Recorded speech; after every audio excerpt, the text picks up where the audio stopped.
Good morning. কেমন আছো সবাই? আশা করছি সবাই ভালো আছো, সুস্থ আছো। এখন বাজে হচ্ছে সকাল 8টা। তো এখন থেকে আমি নতুন একটা ব্লগ শুরু করছি। ঘুম থেকে উঠেছি কিছুক্ষণ আগে। কালকে রাত্রে ঘুমিয়েছি তখন 2টো কি 2:30 বাজে। কেতকিদির সাথে অনেকক্ষণ কথা হচ্ছিল, তারপরে অনেকক্ষণ জেগেছিলাম, তারপর ঘুমিয়েছি। আর সকালবেলা উঠে কালুর জন্য খুব মন খারাপ করছে। একটা কথা শুনলাম, যেটা গতকালকে আমি শুনলাম, গতকালকে বেরিয়েছিলাম। কিছু কিছু সময় না ভালোবাসা থেকে মনে হয় দূরে পালাই। যেরকম কালুদেরকে আমি প্রচণ্ড পরিমাণে ভালোবাসি, এখন ওদেরকে আমি খুব মিস করি। তো কালকে আমি ওই রাস্তা দিয়ে যাচ্ছিলাম, আমি মাদের বাড়ি যাই উল্টো রাস্তা দিয়ে, ওই থেকে যাই না, আমি ওদেরকে দেখতে পারি না। ওদেরকে ছেড়ে চলে আসতে হচ্ছে, তো আমি সহ্য করতে পারি না, আমার খুব কষ্ট লাগে। তো কালকে ওই থেকে যাচ্ছিলাম, সবাই দেখে নিয়ে আমাকে এমনভাবে পাটা জড়িয়ে ধরেছে, আমার মানে আমাকে আসতে যেতে দেবে না ওরা, এমনভাবে পাটাকে চেপে ধরে রেখেছে দুটো হাত দিয়ে, সবাই মিলে, সব বাচ্চাগুলো। অনেক দিন পর ওদের সাথে আমার দেখা হলো, ওদেরকে ছেড়ে আমার আসতে ইচ্ছে করছিল না। তারপর শুনলাম কালু প্রেগনেন্ট ছিল, তারপর শুনলাম কালুর পেটের মধ্যে মারা হয়েছে। কিছু করার নেই আমার। কিছু কিছু মানুষ এতটাই নিষ্ঠুর কী করে হয় আমি জানি না। মানে ওরা ভুলে যায় যে এই পৃথিবীতে আমাদের যতটা অধিকার আছে ওদেরও কিন্তু ততটাই অধিকার আছে। আমার কাউকে পছন্দ নাই হতে পারে, আমি খেতে দেবো না, আমার যদি ইচ্ছা না হয় আমি খেতে দেবো না, কিন্তু আমি তাদেরকে মারবো কেন? তাদেরকে মারার অধিকার আমার নেই, কিছুই বলতে পারবো না। আমি নিজে ভাড়া থাকি, আমার সেরম সামর্থ্য হলে আমি কালুদেরকে নিয়েই থাকতাম, সেটা তো আর হবে না। ভগবান সবসময় সব ইচ্ছে পূরণ করে না। আমার একটাই ইচ্ছা আছে, নিজের একটা যেমনই হোক বাড়ি বানিয়ে ওদেরকে নিয়ে থাকার। ওদের টিনটিনকে নিয়ে যাব, কালু তাদের বাচ্চারা থাকবে। আমি শুধু মনে করছি কালুটা কত কষ্ট পেয়েছে যখন ওকে পেটে মারা হয়েছে, ওইভাবে কত কষ্ট পেয়েছে। কিছু করার নেই, আমি তো লোকের সাথে ঝামেলা করে পারবো না। ভগবানকে ডাকি, আর ভগবান যাই হোক। চলো, আমি বলে তো আর কিছু করতে পারবো না, আমার হাতে কিছুই নেই।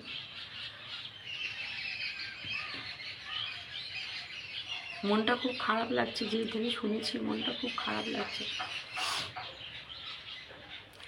চলো, অনেক কাজ পড়ে আছে, প্রচুর ভিডিও জমে আছে। কালকে তো রান্না করিনি, রান্না বান্না কী করবো দেখি। রান্না তো আমার একার জন্য এখন আর ভালো লাগছে না। ওই বাড়ি যাবো না আজকে, ওই বাড়ি গেলে কাজ হবে না, অনেক কাজ পড়ে আছে, সারাদিনের কাজ পড়ে আছে। কালকে বাড়িতে ছিলাম না, তো সেই কাজগুলো পড়ে আছে। চলো ব্লগটা তাহলে শুরু করি, আর কাজগুলো করে নিই। আমাকে দোকানে যেতে হবে, কিছু জিনিস আনার আছে। কালকে ছিলাম না তো, জিনিসগুলো আনা হয়নি। জিনিসগুলো না, আলু ঠালু কিচ্ছু নেই, রান্না কিছু করতেও পারবো না। সেদ্ধ ভাত করে খাই আর যাই খাই, করতে পারবো না, কিছুই নেই। এখন আমি যাব দোকানে, কিছুক্ষণ পরেই যাব, এক্ষুনি যাব না, কিছুক্ষণ পরে কিছু কাজ আছে, পানিকে খেতে দিতে হবে, সেগুলো করে দোকানে যাব। তারপর এসে সমস্ত কাজ শুরু করব, না এডিট করব। প্রচুর ভিডিও জমে আছে, এডিট করতেই হবে আমাকে। 2 ঘন্টা ওখানেই চলে যাবে আমার। তো চলো ব্লগটা দেখতে থাকো, আশা করছি আজকের ব্লগটা তোমাদের ভালোই লাগবে। আর এভাবেই সকলে আমার পাশে থেকো। তোমাদের কমেন্টগুলো পড়ে আমার মনে অনেকটা সাহস আসে, ভালো লাগে। তো সকলকে অনেক অনেক ভালোবাসা, যারা এই সময়তেও আমার পাশে আছো। চলো ব্লগটা দেখতে থাকো। উঠি এবার। এই জায়গাটা রোদ আসে তো, দেখো কত ভালো রোদ আছে এখানটা। সকালবেলা মনে হয় এখানটা একটু বসি।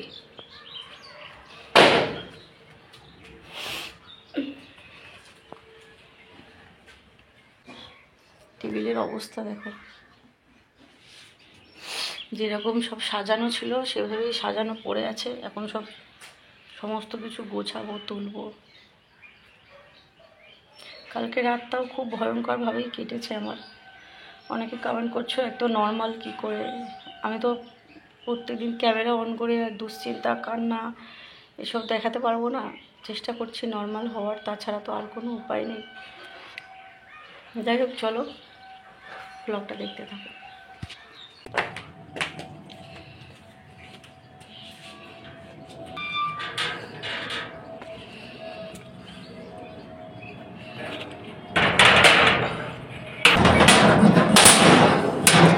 হ্যাঁ ভালো আছি, তুমি ভালো আছো তো?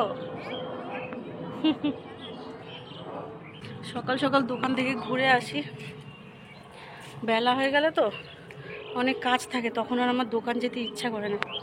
আমার চোখ মুখগুলো এত ফোলা ফোলা লাগছে কেন বলো তো? আমাকে ডাক্তার যে ঘুমের ওষুধটা দিয়েছিলেন না, সেটা সপ্তাহে 2 দিন কি 3 দিন খেতে। আর আমার এখন ঘুম আসছে না বলে আমি প্রত্যেক দিন ঘুমের ওষুধটা খাচ্ছি, তাও আবার কি মাঝরাতে, ওই তখনই আমি ঘুমিয়ে পড়ছি, নাহলে ঘুম আসছে না। প্রত্যেক দিন আমি ঘুমের ওষুধটা খাচ্ছি, এখন প্রায় শেষের দিকে আবার একটা নিয়ে আসতে হবে। ঘুম আসছে না, কি করব। চলো কিছু জিনিস নিয়ে আসি দোকান থেকে। এ আগে যেত আমাদের বাড়ির ওই দিকে, এখন আর যায় না। কিরে, রোগা হয়ে গেছে। ওই যে দোকান দেখা যাচ্ছে দূরে, ওই দোকান থেকেই বাজার করি।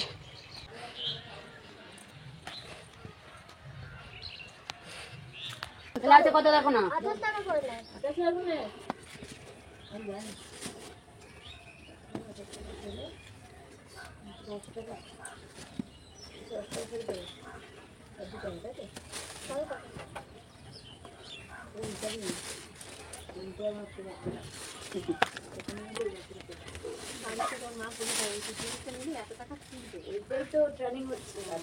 ওটাই ঠিক আছে। দেখি নেল পালিশ দেখি, আর নেই নেল পালিশ।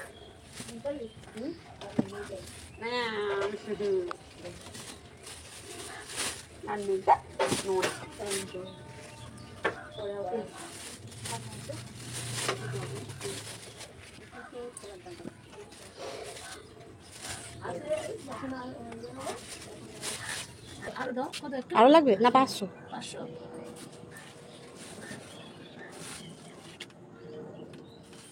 দাও, রেখে দিচ্ছি।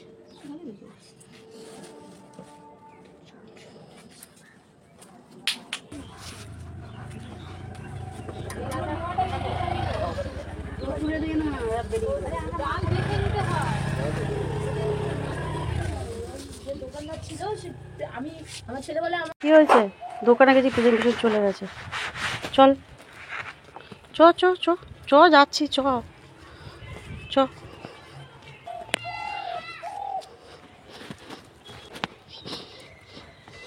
চ চ চ চ, আমাকে যেতে দে, চ। কি রে টিনটিন, একটু দেখতে পাইনি, মেয়ে এপার দিয়ে দোকানে চলে গেছে। ও আমাকে খুঁজে খুঁজে চলে গেছে, গিয়ে একটা বাড়িতে বসেছিল, দেখতে পাইনি, একটা বাড়িতে বসেছিল। ভালো করে দেখলো যে আসছি আমি, ভালো করে দেখলো যে কে যাচ্ছে, দেখে ছুটে এসেছে। কিরে কিরে বাবা, ও বাবা টিনটিন বাচ্চা, দেখো দেখো দেখো দেখো দেখো কেমন লেজ নাড়াচ্ছে, দেখো। এই হচ্ছে ভালোবাসা। আমি সারাদিন বাড়িতে না থাকলে ও খোঁজে, আর ওই বাড়িটায় গিয়ে বসে থাকে। আমি আসি, আমাকে দেখে আমার সাথে সাথে চলে আসে। আমি ওকে না বলেই দোকানে চলে গেছিলাম, সারাক্ষণ আমার সাথে। 500 আলু নিলাম, 200 পেঁয়াজ নিলাম, একটা ডিম নিলাম, একটা ভিম বার নিলাম। বাসন মাজার সাবান শেষ হয়ে গেছে, টুকটাক বাসন তো মাজতে হয় খেলে, ওই জন্য নিয়ে আসলাম। এই যে এই এখন আমার অনেক দিন চলে যাবে। আলু তো এখন রান্না তো সেরকম করি না।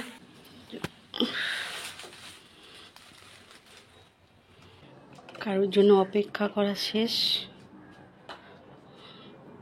এই জায়গাটা এটা গুছিয়ে রাখি, এটা আমি ব্যবহার করে নেব, টাকা তো নষ্ট করা যায় না, এটা এখানে থাক। খালি বোতল, তাও যত্ন করে রেখে দিতাম।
তো সমস্ত কাজ সেরে স্নান করে পুজোটা আগে দিয়ে নিলাম। এবারে চলে এসেছি রান্নাঘরে। গরমকালে তো স্নান করার আগে রান্নাবান্না করে রাখতে হয়, কারণ গরমে তো রান্নাবান্না করলে আবার সেই গরম লাগে। কিন্তু ঠান্ডার সময় গরম গরম খেতেও ভালো লাগে, আর স্নান করে এসে একটু মানে গ্যাসের কাছে বসতেও ভালো লাগে। সকালবেলা সবজিগুলো রেডি করে রেখেছিলাম আমি, এই আলু, টমেটো, পেঁয়াজ, কাঁচা লঙ্কা। ভেবেছিলাম স্নান করে এসেই রান্নাটা করব। এত পরিমাণে ঠান্ডা লাগছিল আমার, আর এই কারণে না এই শীতকালটা বেশিরভাগ সময় আমি ছাদে কাটাই। ছাদে প্রচণ্ড রোদ তো, তো ভালো লাগে, মানে ঠান্ডাটা কম লাগে আর কি। প্রচণ্ড ঠান্ডা লাগছিল স্নান করে উঠে। যাই হোক, চলে এসেছি, এখন রান্না করব। তোমাদেরকে তো বললামই আমার দুপুরের কোনো খাবার নেই, তো রান্না করতে হবে। ভাবলাম যে কি করব, একার জন্য আবার ওই ভাত তরকারি হ্যানা ত্যানা অনেক ঝামেলা। তো ওই জন্য চিড়ে ছিল, সেবারেও চিড়ে ভিজিয়ে খেয়েছি। তো আজকে প্রথমে ভেবেছিলাম যে চিড়েটা ভিজিয়ে খেয়ে নেবো বাতাসা দিয়ে। তারপরে ভাবলাম যে না, ভালো লাগছে না মিষ্টি মিষ্টি খাবার খেতে। ওই জন্য ভাবলাম যে চিড়েটা একটু পোলাও করে নিই। তো ওই আলু, পেঁয়াজ, টমেটো, কাঁচা লঙ্কা, নুন একসাথে করে ভেজে আর একটুখানি ওই ম্যাজিক মশলা হয় না, ম্যাগির মশলা, ওই একটুখানি ম্যাগির মশলা দিয়ে দিয়েছি সামান্য। খুব বেশি দিলে গন্ধটা আবার ভালো লাগে না, খুবই সামান্য একটু দিয়েছি। আর দিয়ে আর এই চিড়েটা জলে ভিজিয়ে রাখিনি আমি, সাথে সাথেই ধুয়ে দিয়েছি। কিন্তু গন্ডগোলটা কী হয়ে গেছে বলো তো, আমি বুঝতে পারিনি। জলের মধ্যে চিপে আর মুঠো মুঠো করে ছেঁকে ছেঁকে তুলছিলাম, তো চিড়েগুলো যেন সুজির মতো ডেলা ডেলা পাকিয়ে গেছে। মানে চিড়েগুলো ঝরঝরে নেই, ঝরঝরে যে যেরকম পোলাও হয় দেখো সেরকম হয়নি। চিড়েগুলো সুজির মতো মানে গলে গেছে। তোমরা তো দেখলেই আমি সাথে সাথেই ভিজিয়ে সাথে সাথেই দিয়েছি কড়াইতে। কিন্তু তারপরেও এরকম কি করে হয়ে গেল জানি না, হয়তো চিড়ের পোলাও করার জন্য মোটা চিড়ে লাগে। আমি এই সামনের দোকান থেকে এনেছিলাম, যেটা ছিল সেটাই নিয়ে এসেছিলাম। তবে খেতে কিন্তু ভালো হয়েছিল, একটু নরম হয়ে গেছিলো, গলে গলে গেছিলো। তো আজকে দুপুরটা রান্না বান্না না করে চিড়ে খেয়েই কাটিয়ে দিলাম। তবে এতটা আমি খেতে পারবো না, একটুখানি রেখে দেবো, ওটা আমি সন্ধ্যাবেলা খাবো। তো ঠান্ডা লাগছে, এই বিছানা থেকে আর উঠতে পারিনি। সন্ধ্যাবেলা উঠেছিলাম, আবার এই শুয়ে পড়েছি। আর এই যে দেখছো মশারি খাটানো, এত মশা হয়েছে, মানে এই যে ঠান্ডা পড়ার পর থেকে প্রচণ্ড মশা হয়েছে। তো ওই জন্যই মশারিটা আর তুলিনি, কিছুক্ষণ বাদে মশারির দড়িগুলো বেঁধে নিয়ে আবার মশারির মধ্যে চলে যাব। সারাটা দিন কাজ করতে করতে কেটে যায়। আর সন্ধ্যাবেলায় এডিট করি, আমি এডিটই করছিলাম, আর ভাবলাম তোমাদের সাথে একটু কথা বলি। আজকে আমি সন্ধ্যে 6টা থেকে এডিটিংয়ে বসেছি। আমি প্রচুর ভিডিও জমেছিল যেগুলো এডিট করা হচ্ছিল না। আমাকে ইনস্টাগ্রামের জন্য আবার মিনি ব্লগ বানাতে হয়, মানে বড় ব্লগ থেকে আমি কাটিং করে করে ওটা বানাই, তো সেটা করতে হয়, ভয়েস ওভার দিতে হয়। তো সেই 6টা থেকে এখন রাত্রি 10টা বাজতে যায়। তো এই এতক্ষণ ধরে আমি ওই কাজগুলো করছিলাম যেগুলো ফোনে জমেছিল। আরও অনেক ভিডিও আছে যেগুলো ভয়েস ওভার দিতে হবে, এডিটিং করতে হবে। এবার ভিডিওগুলো ডিলিট না করলে নতুন করে ব্লগ ঠিকভাবে করা যাবে না, তখন ফোন হ্যাং করে। তো ওই জন্য আজকে সন্ধ্যেবেলা সময় নিয়ে বসেছিলাম যে পুরো কাজগুলো শেষ করব। তবে পুরো কাজ শেষ হয়নি, কয়েকটা এখনও বাকি আছে, কয়েকটা বেশিরভাগ হয়ে গেছে, আর কয়েকটা বাকি আছে, সেগুলো এখন করব। আর রান্না সকালে তো চিড়ের পোলাও খেয়েছি, দুপুরবেলা দেখলেই তোমরা। রাতে রান্না আমি করব না, মা বললো খাবার মা রান্না করছে ওখান থেকে খাবো। যদি শরীরটা ভাল লাগে, মানে ইচ্ছে করে, শরীর ভালো আছে, ইচ্ছে যদি করে তাহলে আমি গিয়ে খেয়ে আসবো, আর নয়তো খাবার দিয়ে যাবে, এখানেই খাবো। আমি আর রান্না আলাদা করে করছি না। মা রান্না করছে, ডাকছিল সন্ধ্যেবেলা আয়, আমি এডিট করছি, তো ওই জন্য গেলাম না।